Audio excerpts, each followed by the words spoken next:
Good afternoon, everybody, and thank you very much for joining our Wednesday webinar. This time we're with Eleanor Milner from Sri Lanka Collection. Hi there, how are you doing? Hi, Thomas. Nice to be here. Good. Cold up in Edinburgh. Wishing I was in Sri Lanka. Yeah, me too, actually. It's pretty nippy in Italy at the moment as well. But it's great to have you on, and it's great to be talking about Sri Lanka again. It feels like we haven't talked about Sri Lanka enough, and it is slowly coming back, and we're getting inquiries now, we're getting bookings now, and we're quite optimistic about having a really strong 2023, just because, well, we love the destination. It's such an amazing place, and your money goes so far. You get to have so many amazing experiences: food, culture, nature, and we've really got a fantastic team that I know works very closely with you and the Sri Lanka Collection and your amazing properties. So today, I think it's a sort of a welcome back Sri Lanka, but also to look at why people should be looking for maybe some last minute stays in the festive period, and then definitely for stays going on to 2023. So yeah, thank you so much for joining, and looking forward to learning more. Okay, thanks very much, Thomas.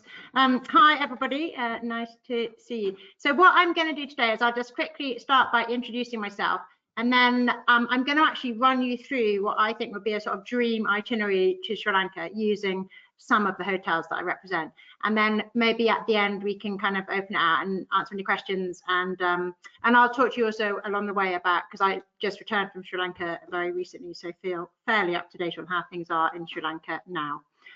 So for those of you I've not met before, I was lucky enough to live out in Sri Lanka in 2013 and 2014, working for a destination management company out there. So I got to travel all around the island and see lots of amazing places and meet lots of the owners and managers of some fabulous independent hotels. And then when I decided to move back to the UK, I realized nobody was representing all these small independent hotels. So to cut a long story short, I approached them, and amazingly it happened. And I started with 8 hotels, and I've now got 16 beautiful hotels I represent in Sri Lanka. I don't do any bookings, so all of these would be done through Hummingbird, through your DMC, and I'm just here to offer advice and teach people about the hotels, and hope that people like Hummingbird will send more people to the hotels. And so anyway, the hotels that I represent are some of them are small independent groups like Teardrop Hotels that have 7 hotels, and some are just one-off individual hotels like Santani or Gallo Lodge, as we'll see. So there's a variety, but they're all really lovely small boutique hotels. So I will get going. So I came up with what I thought would be a pretty lovely itinerary to do, and this is it here. So we'll come back to this map and we'll come back to this itinerary as we go around, but I'm going to talk you around this, and obviously you can then ask Thomas for a copy of this itinerary, and you can book it through Hummingbird. So what we do is most people would obviously, well, not most people, everybody will arrive into Sri Lanka here, which is near the international airport. And what I've done here is say that first of all, your clients would come up and go to the Cultural Triangle. So this is the Cultural Triangle area of Sri Lanka where I'm putting my cursor now.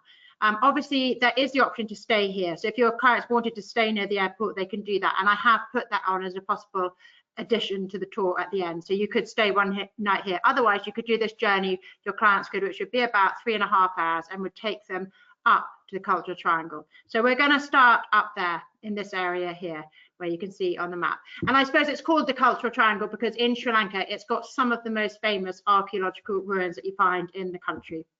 And this is what you might see. So you might go to Polonnaruwa, which is one of the old ancient citadels of Sri Lanka. So back in its time, this was the capital of Sri Lanka. And it's a vast, vast complex over acres and acres of archaeological ruins. So it's really, really fascinating, particularly if you're interested in history and archaeology. And you'll generally drive from kind of one area to another with your car and driver, but you can also go around on bicycles if you want to. So you're going to learn about the history and the archaeology of this ancient city, Polonnaruwa. Another thing you can do in this area is you can go and see elephants in the wild in one of the national parks, such as Minaria National Park. And there's very much a movement these days to visit elephants in the wild rather than going to some of the elephant orphanages. So that there are still some good orphanages, but there are some that haven't got such a brilliant reputation. So you can always ask Hummingbirds which ones they'd recommend. But going to see them in the wild is obviously the best way to see them. And here your clients would get dropped at the entranceway to Minaria and then would join a local jeep and go through the park. And between July and October every year is something called the Elephant Gathering. And this is where you get hundreds of elephants kind of converging in this park. So it really is amazing. And you do see a lot of elephants. It's fantastic. So you could do that. And then another thing that hopefully you'll want to do is go and climb Sigiriya. So actually this is Sigiriya that you can see in the background here. So this is taken, this image, from Pidirangula, which is another vast rock in the area. And actually one of the best things I've ever done in Sri Lanka is climb Pidirangula in the early hours of the morning while it's still dark to watch the sun rise over Sigiriya. So this photo I think I took on a fam trip a few years ago. So, but climbing Pidirangula, it's not for everybody. It does involve a little bit of bouldering at the end, but anybody who is of a moderate level of fitness could climb Pidirangula and watch the sunrise over Sigiriya. And this is me and a few tour operators a few years ago having done that. It's pretty amazing morning. Great photo.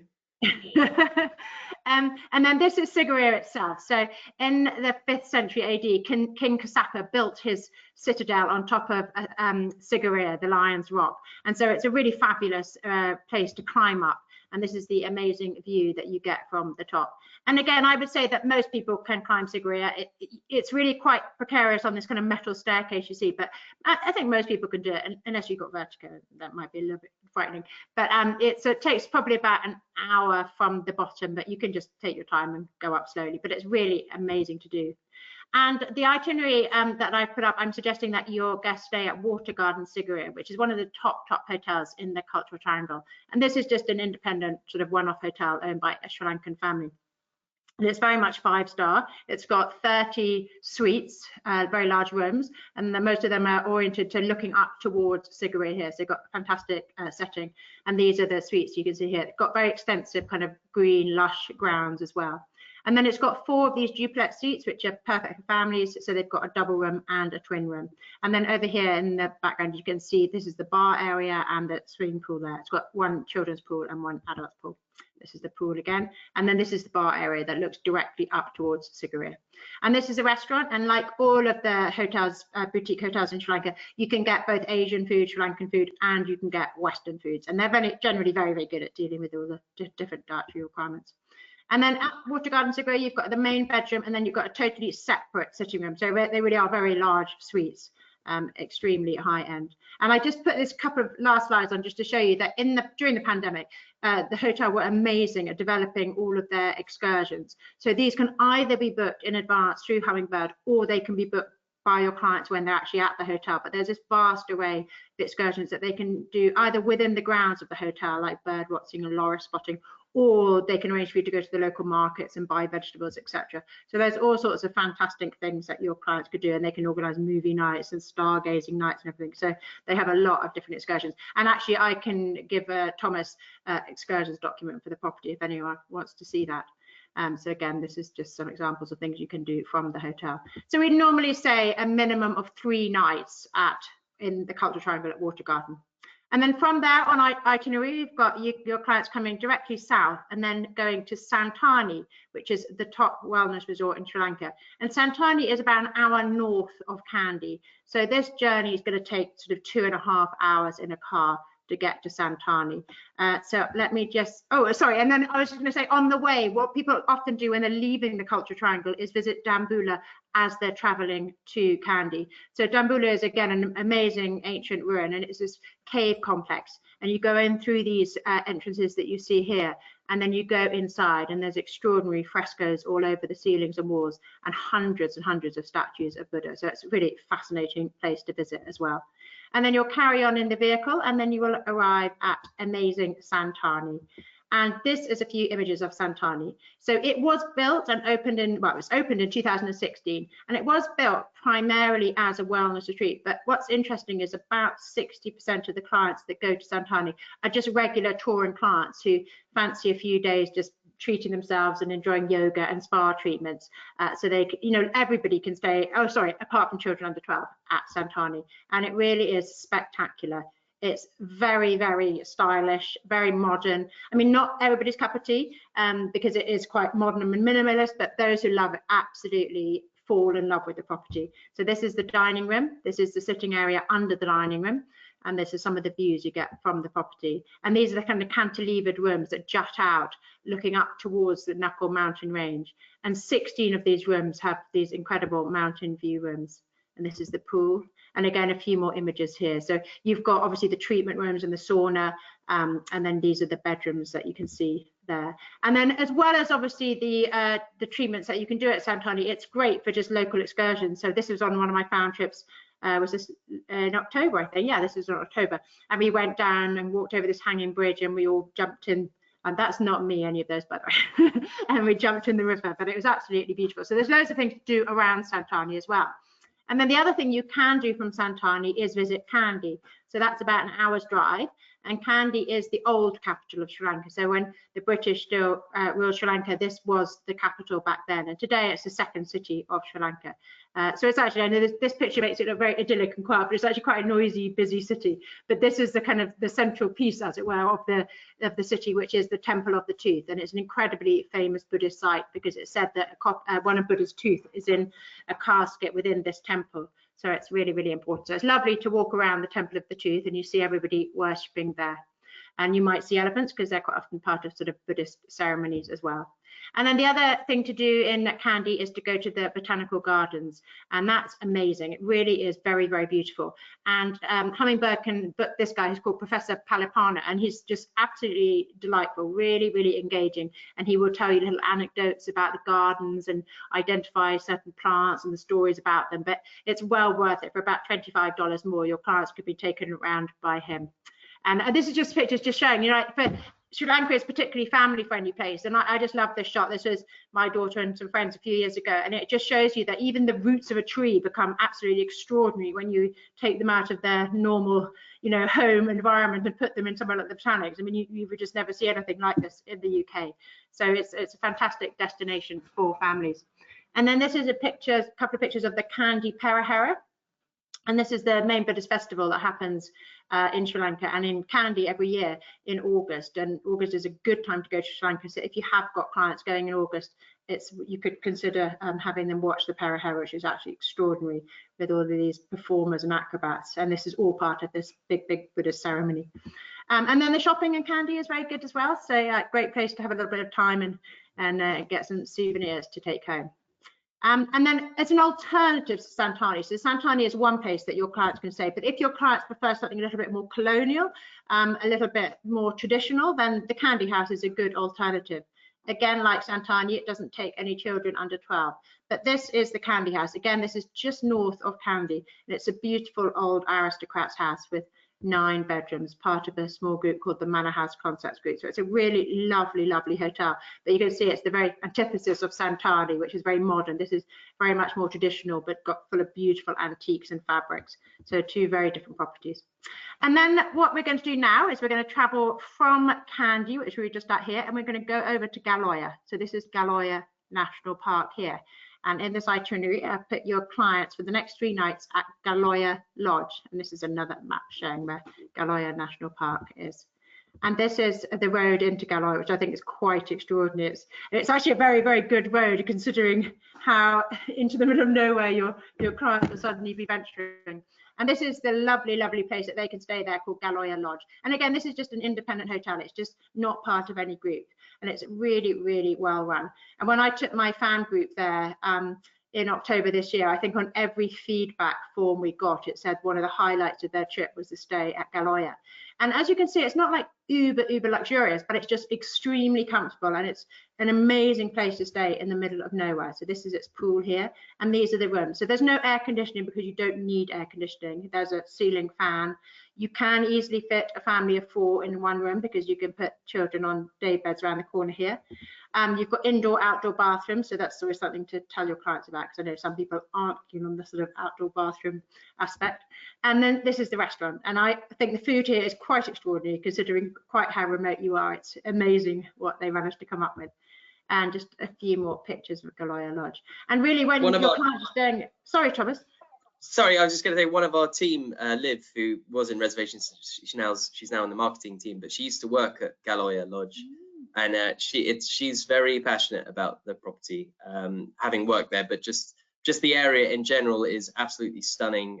The nature is amazing, and And the resort is incredible. You know, great food, great service, and it's there aren't many places in the world like Gallo. It's so remote, so wonderful. Yeah, so we hear a lot of stories from her about how much she loves Gallo Lodge. Yeah. And as Thomas said, it is all about the nature at Gallo. So some of these pictures show you the activities. So one of the main activities is going on a boat safari and looking for elephants swimming. So that's a brilliant thing to do at that Gallo. And another is to go and meet the Veda tribes people. So they're the indigenous population of the area, and they still live in quite a traditional way. So you can go and meet them and find out how they live. And then also just going on game drives, going for picnics by the river. You know, it's all just about getting away from the modern world. It's pretty blissful, really. And then, yeah, you definitely will see elephants when you're in Gallo. You probably won't see leopards. So even though there are leopards in the area, because they have been tracked there, they're pretty, you know, behind the undergrowth. It's not like in Yala where your chances of seeing a leopard are quite high. In Gallo, it's quite unlikely you'd see one, but you know that they're there. And then this is just another image of the elephants swimming in the reservoir. And there's a few pictures taken in October this year of us. This is us coming back from our boat trip in Gallo, and that's us having sundowners, and there's some elephants you can see right behind us there while we're just enjoying a nice glass of wine and a beer. And this is us having climbed the top of Monkey Mountain, and that's us. And this is Tim, who's one of the owners of Gallo, just in front of Monkey Mountain. And that is Monkey Mountain, and if you can climb up Monkey Mountain, it's pretty spectacular. So you're just looking down over the lodge, which is down here. So moving on from Gallo, I've actually put two different options. So one is option A, which is to go into the tea country. So we'll look at that first. But so your clients might lecture that. It's one of my favorite parts of the country, definitely. Or another option is to miss out the tea country and then come straight down to the coast. So we'll look at those two different options. And I think one of the hard things about planning trips to Sri Lanka, it's almost like what you're going to miss out because you can't do everything. So it's quite a hard job that you've got and Hummingbird have got. So I'll just show you these two different options.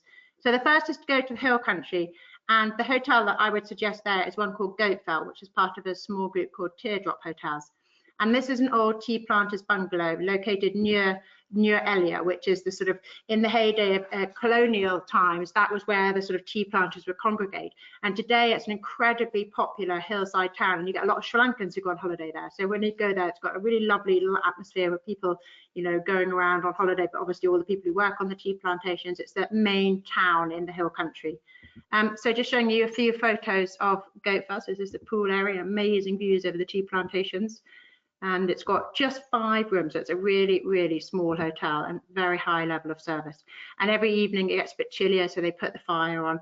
And then you've got private butler service here, so the butlers are walking around making sure everybody's got a drink. It's absolutely heavenly. And again, this is just pictures of us just taken in October this year, just enjoying ourselves and kicking back and probably drinking too many drinks at Goatfell. So lovely, lovely Goatfell. And then we're going to quickly look, a few more pictures of the tea country here. So these are the amazing scenery that you see. And then one of the other things that you can do in the hill country is go on train, and that really is a fantastic thing to do. And you definitely have to book the tickets in advance, which Hummingbird could sort out for you. And going trekking in the hill country is fantastic as well, and you can do any sort of length of walk you want, as well as looking around a tea factory as well. So that's a really excellent thing to do, is go and you never look at the cup of tea again in the same way before once you've been around a tea factory and seen the process from it, the leaves being plucked off the tree to being kind of dried and shaken and squashed and everything. It's absolutely fascinating to go and see all the machinery and know that most of it is still the original machinery brought over by the British. So those are the tea leaves, and then you can see them in the drying process here. And then this is a shot of New Elia itself. So New Elia's got a few iconic hotels called the Hill Club and the Grand. I'm not entirely sure your clients would want to stay in them. I mean, you can stay in them, but they're quite interesting to visit because back in the day, they were sort of the special places where everybody would hang out. You can stay in them, but you know, that Goatfell is of a higher standard than both of them. And then this is the lovely old post office in New Elia. It's got real character. You can see they're sort of trying to make it the small England of Sri Lanka here. And that's me in the vegetable market, I think, with some vegetable in New Elia. Okay, so then looking back at our itinerary, we're going to take the second option now, which is the option B, which is going down to the south coast. So this is the beautiful beaches that you'd hit down there near Tangor, which is right in the south of Sri Lanka.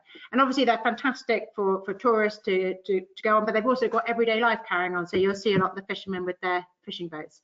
And the hotel that I put in the itinerary is one called the Last House, which is actually the sister hotel to the Kandy House that we saw near Kandy. And this was called the Last House because it was the last private commission by Geoffrey Bower, who's Sri Lanka's really famous architect, before he passed away. And it was commissioned by Tim Jacobson, an Englishman who came from Hong Kong. He originally built this as a private villa, but today it's run as a boutique hotel with 5 bedrooms. And it's an absolutely stunning hotel. And if you come through here and you walk over the lawn at the end there, through that blue gate, you get onto the most beautiful beach. So this is the beach just outside the Last House. It's really, really unspoiled. And it's actually one of the better swimming beaches in the south of Sri Lanka. So a few more pictures of the lovely hotel. So as I said, just 5 bedrooms. And I think what's interesting is this is 10 minutes from the Amanwela and the Anantara, but it's the total antithesis of those. Those are big resort hotels, but this is a small 5-bedroom boutique hotel. You can just see a few more images of this there. And then things to do in this area. One of the very popular things to do is whale watching, and you can go in all types of boats. This is one of the kind of more normal boats that people go in, but you can also go in sort of smarter speed boats as well. But whale watching is pretty extraordinary, so that's something very popular to do in the area. And then now we've come down here now, so we're gonna just go along this southern coast here for the final bit of our itinerary. And along the way, I'll just show you again some other things you could do. So you could go on a sailing trip, absolutely beautiful. And it's amazing how few boats there are like this in Sri Lanka. So often when if you're sailing around the catamaran like this, you really won't see other boats, except maybe some local sailing boats or fisher boats. It's amazing, it's so unspoiled. And then you might well go past the stilt fisherman, which is an iconic image in the south of Sri Lanka too. And here are a couple of beaches that you'll pass on your way towards Galle here. So this is an amazing beach called Dalawela Beach or Wijaya Beach. Absolutely beautiful. It's actually quite a sheltered beach because it's got this kind of coral reef here and another picture of it there. So you've got beautiful beaches along the southern coast. And then you get to Galle. So Galle is really, really famous. And the reason why Galle was first of all colonized by the Portuguese in the 15th century, and then it was colonized by the Dutch and then the British. And the reason they all wanted to have a piece of Galle was because it was very, very rich because of cinnamon. So we'll have a look at some pictures of that later, but it's a beautiful, beautiful. This is the old fort area of Galle, and then you've got the modern city off to the right-hand side there. So this is, again, the old fort area of Galle, and you have to go through. There's 2 gateways. You have to go through them to get into the old fortified area. And then this is it here. So most of this architecture that you're seeing here is the Dutch architecture. And it's just got charming, charming little streets full of restaurants and cafes and shops. It's just absolutely heavenly to walk around. And the hotel that I put on the itinerary for your clients to stay here is called Fort Bazaar. And this is a teardrop hotel, the same as Goatfell that we saw in the hill country. And this is an amazing image that shows you the hotel before it was renovated. So this was taken in 2014. And this is an old ruined 18th century merchant's house that was taken over. And then you can see this is it kind of during its renovation, and this is it now. So quite extraordinary. You can still see the same tree in the middle there. So now it is an absolutely stunning 18-bedroom hotel on one of the main historic streets of Galle Fort. And it's about 150 meters from the Amman Hotel, but Amman's like $1,000 a night, and this is a couple of $100 a night. It's a very, very beautiful hotel. It's got a lovely atmosphere, great location, and a couple of different room categories as well. So that is the lovely, lovely Fort Bazaar Hotel. And just outside Galle Fort and Galle itself, there are lovely beaches as well. So even if your clients are staying in Fort Bazaar, this is just 10 minutes in a tuk-tuk and you get to this lovely beach with kind of cafes and people can go surfing and everything. So it's, you know, you've still got a beach very close to you, even if you're in Galle Fort. And then another thing you can do in the area is do an idle bike trip. So you go biking right through the paddy fields off the beaten track, and that's a real joy. So you just see kind of village life and paddy field life. It's really fun. And then, as I mentioned, cinnamon. So a lovely thing to do as well is to go on a cinnamon experience and see how cinnamon is harvested, how the bark is peeled off, and how it then ends up in the little pots that we have in our herb cupboards here at home. And then if you mention spices, you have to mention the amazing Sri Lankan food. So Sri Lankan food is exceptionally delicious. It's very different to Indian food, and it's got huge variety of flavors and a lot of very famous dishes in Sri Lanka. So this is an egg hopper here. These are string hoppers, and then you've got the most amazing array of fresh fruit and vegetables as well. So it's a complete joy eating all the Sri Lankan food as well. And so where are we on our itinerary? We're around here again. So I'm just going to show you the places where we could stay here. Oh no, sorry, I beg your pardon. So now we've left Galle. So we looked at our hotel in Galle, which was Fort Bazaar. And now we're going to come up the west coast here. So we're going to finish with a choice of 2 hotels, either Kumu Beach, which is at this lower cross here, or the Villa Bentota, which is in a more famous area called Bentota. So we're going to have a look at those 2 properties, just the final stays of this itinerary. So Kumu Beach is another teardrop hotel like Goatfell and like Fort Bazaar. So this is a beautiful 10-bedroom hotel right on the west coast here. And this area, Balapitia, where this is located, is quite a quiet area. So the next hotel that you could choose from, the Villa Bentota, is actually a busier area. So in Bentota, you could go out for a meal, you could go to other hotels. But in Balapitia, your clients are just going to relax at this hotel because there's not other places sort of eat out in the area. But so it's really, really quiet. And also, you can't necessarily swim from the sea here because the currents are quite rough, hence the really lovely big swimming pool here. So I'll just show you a few shots of the hotel. This is actually a really good hotel to bear in mind too. If you ever have clients who want to arrive into Sri Lanka and go straight to a beach, you could come from the international airport here in less than 2 hours. So that's just something to bear in mind as well. So a few pictures of Kumu Beach, a really, really lovely hotel in Balapitia. And in Balapitia, I said there aren't too many places to go and eat out, but there are some interesting excursions you can do. So one of them is to go to a nearby town called Ambalangoda, which is famous for making masks. So you can go and visit Ambalangoda, and you can also go on lovely little excursions through some mangrove swamps down the Maduganga wetlands and the river area. So that's a really interesting thing to do. And I think this was me quite a few years ago going to one of the stops on that estuary and looking at baby crocodiles and having feet nibbles. So there's all sorts of things to do there, even though there aren't kind of cafes and restaurants. It's still an interesting area. And then finally, we'll just go on to the last hotel, which is the Villa Bentota. So this is owned by a very small group called the KK Collection, which is run by an Englishman called George Cooper. And he took over this property a couple of years ago. And it's actually a very well-known property because it was designed by Geoffrey Bower, Sri Lanka's famous architect. So George Cooper took over a few years ago and totally renovated the property. So it's in a really fantastic kind of condition at the moment, having all of the rooms have just very recently been renovated. So it's a 15-bedroom hotel, so it's got various different sort of blocks of accommodation. This is one of the entranceways there, and then you can see a few of the different bedrooms. So it's got different category rooms. Again, some are very, very suitable for families. Some have got verandas. This is a suite that's actually got 2 bedrooms, so it'll be perfect for a family. And this is the bar area downstairs, and then you can see one of the restaurants to the right-hand side here. But a really important point about this hotel, which is really charming but very important to tell guests, is that the railway track runs through the garden there. So a lot of guests absolutely love it, but obviously your clients are going to have a bit of a heart attack if they turn up and they're not expecting the train to run through the garden. There actually are people booking just because they want to look at the trains, but they said they've only ever had one person complain about the train. You're very much aware of it when you're there. If you're outside, you absolutely hear it, but when you're in the rooms, it's fairly muffled, so it doesn't really disturb you sleeping, but you do hear it when you're in the garden. But it's really delightful. And it doesn't go all through the night either. So that's the railway line. You've got the swimming pool here. There's actually a smaller children's swimming pool further back in the hotel. And then it's got a really lovely beach there as well. And one of the things that you can do in Bentota, as well as go to the sort of more touristy areas and go do water sports, is to go and visit Geoffrey Bower's home. And actually Teardrop Hotels do manage this. So you can go and have lunch and do a garden tour of Geoffrey Bower's home. So there's just a few pictures. And then this is actually his brother Bevis Bower's nearby garden. So if you're into garden, there's another really, really interesting garden you can visit in Bentota as well. And then as I said, Bentota is a little bit more touristy, so you can go and do water sports if your clients want a bit more activity as well.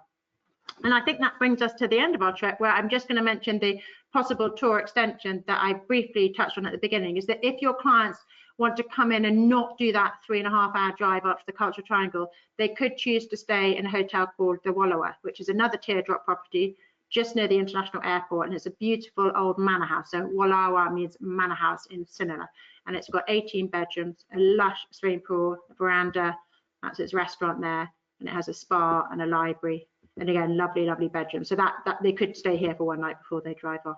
And I think that's us at the end. So I brought up the final map there. And then yeah. That's an awesome trip around Sri Lanka. Thank you so much for that. That was staying at every step of the way at lovely boutique, small properties with loads of character and loads of amazing experiences. I mean, I think that's pretty much the ultimate Sri Lankan itinerary that you can do. I think it has a little bit of everything from all the different regions. you know, you get to do the cultural triangle, you get to do Kandy, the hill country, Galoya, see the nature, and then the coastline as well. So I think anyone who wants to understand what Sri Lanka is about, that hopefully will have given you a pretty good explanation. So yeah, thank you so much. That's a really good trip you've taken us on. Thank you. Can we take questions? Can people do that, Thomas? Is that easy? Yeah, absolutely. So yeah, a few questions come in. Okay, people would like a copy of your program. That's no problem. I'll send Thomas the PowerPoint, and then you can. Yeah, we'll send that out with the recording of the webinar. Yes, I know my Liv was actually supposed to be doing this, but I've stepped in at the last minute because Liv's having some time off in Australia. So yes, I know my name is showing as Liv at the moment. It's a shame she couldn't join it because she'd probably talk more about her experience at Galoya, but she's a huge fan. Yeah, a question actually about the sapphires and emeralds and precious gems that you can visit in Sri Lanka. Do you have a recommendation on where the best place to go is? To buy them, because there's a place called Ratnapura, which is in, I think that's it there. That's where a lot of the gems are harvested. It is in this town here. So if somebody's particularly interested, you could go to Ratnapura, and then that's kind of the heart of it. But in terms of shopping, I would say Gaul is an amazing place to go jewelry shopping. I mean, there is so many incredible jewelry shops in Gaul. So for shopping, I'd go to Gaul, but if you're really, really interested in the kind of manufacturing side of it, Ratnapura is, I think, one of the hubs there. Yeah, I would say, I mean, like Gaul would be a nice place to do it. And a big thing about hummingbirds is Sri Lanka sometimes has a reputation for taking guests off to gem stores that perhaps they didn't ask to be taken to, and suddenly they're a bit confused as to what's going on, and suddenly they're the driver's cousin's gem stores. It does have that's an old stereotype, but it still does happen sometimes. But that will obviously never happen with us. You know, we'll only take you if you really want to go, and it's not the hard sell. So I think maybe going in Gaul and at your own pace, and so you're not being haggled or hassled to buy. I think that's the nicest way of doing it. But there are some amazing jewels to buy.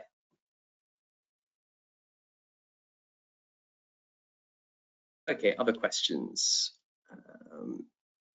Okay, which airport do clients fly into? Well, they fly into Negombo, which is it's fairly close to Colombo, is it? Just a bit north. And now with that highway, I was amazed how quickly you can get from Negombo to Colombo now. Yeah, I mean there's only one at the moment. There's only one proper highway in Sri Lanka, and it's from the airport, which is north of Colombo down here. But they are extending the highway. So at the moment, I think there's a new stretch on this bit here, and then it's going to be extended up here as well. And then on the south, it comes down, and now it goes right the way along to Bentota that you see here. So it used to be 5 hours to drive from Colombo to Gaul, but now you can do it in like 1.5. It's amazing. Brilliant. All right. Does anyone have any other questions? Shall I just talk about how it is in Sri Lanka now? Is that useful? Yeah. Yes, you can. I'll just answer this one. Vehicles used, we use SUVs as standard. So nice, big, comfortable SUVs with really knowledgeable driver guides who drive very sensitively and very well around Sri Lanka. They've been handpicked by our team, so they're very much to complement the luxury properties you're going to be staying at. You know, obviously, you're going to be spending a bit of time traveling from place to place, touring around Sri Lanka. So we try and provide a luxury experience while you're on the move as well. And we also like to mix it up with, you know, going on trains, taking cinema air flights as well is also an option. But yeah, really comfortable transfers. Yeah, sorry, over to you. Yeah, I was just going to say, probably for a lot of you, you'll know that a few months ago, Sri Lanka was in the news here a lot in the UK, and it was very negative publicity. There was about protests and fuel shortages, etc. And I just say that it's changed a lot for tourists over the last few months. Without a doubt, life in Sri Lanka now is still very hard for Sri Lankans because the inflation is very, very high, etc. So things are really expensive for them. and they are having a tough time. But in terms of tourists, they desperately want tourists. They're absolutely delighted to see tourists because we're bringing in the foreign currency that they need, and that it's absolutely fine. I mean, when I was there in October, we didn't see any queues at petrol stations. They now have a QR system, so the fuel is distributed really evenly and fairly, and that is supported by everybody in Sri Lanka. And Sri Lankans will often, they let the foreigners go to the front of the queue, and that doesn't cause resentment. I know a lot of people say, isn't that going to cause resentment? But on the contrary, they're so happy that tourists are returning. So you do get put to the front of the queue and welcome there. So there's no fuel queues anymore. There is no shortage of medicine anymore in Sri Lanka. There's plentiful food in the markets.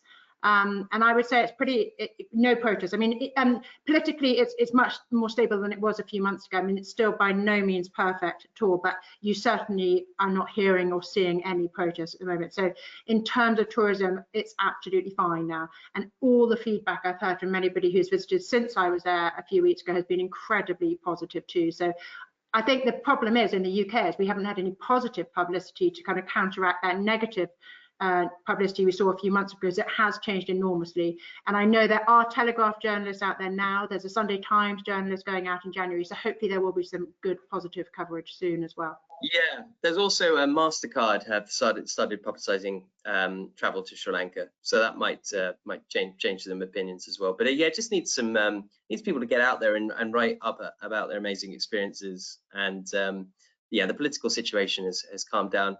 I mean, whenever it does flare up, it's usually just reserved to the sort of centre of Colombo, and clients will be probably pretty oblivious to any protests going on anyway. But yeah, it's on the safe to travel lists for everywhere now. So you know, there's really no better time to get out to Sri Lanka and support it. And so actually, you know, rates are really affordable. It's not super busy yet. So you can see all these amazing sites and not have to be around too many other people either. So it's a great time to go.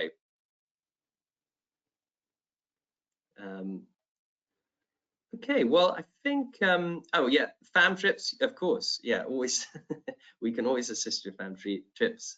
And in terms of the best time of the year, well, we're about to enter the real peak season, aren't we? From sort of January to April is all across the country. The weather's really good, so that would be sort of a peak season. But you can go to Sri Lanka any time of the year, and like the north, I think, is better from like the summer period. It's better to be north and east, and that's when you get the best of the weather in the summer. But we can kind of tailor an itinerary depending on what time of the year you're looking to come. But I think yeah, from now until end of April, it's real peak season, and anywhere you should have really good weather. Yeah, and definitely like July, August, September are really good times to go as well. And then, as Thomas said, the East Coast is good if you've got clients who want to swim in the sea because it's calm there. But even in the south, I love the southwest area, and even though you can't necessarily swim in the sea here in July, August, and September because of the currents, the weather is still really good. It's kind of like August is a mini peak season because that's actually sort of between monsoons in the south as well.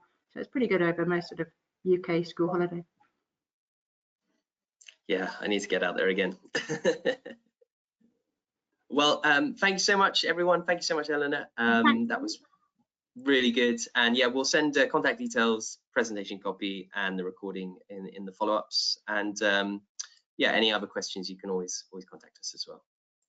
Thank you. Bye-bye. Thanks so much. Bye, everyone.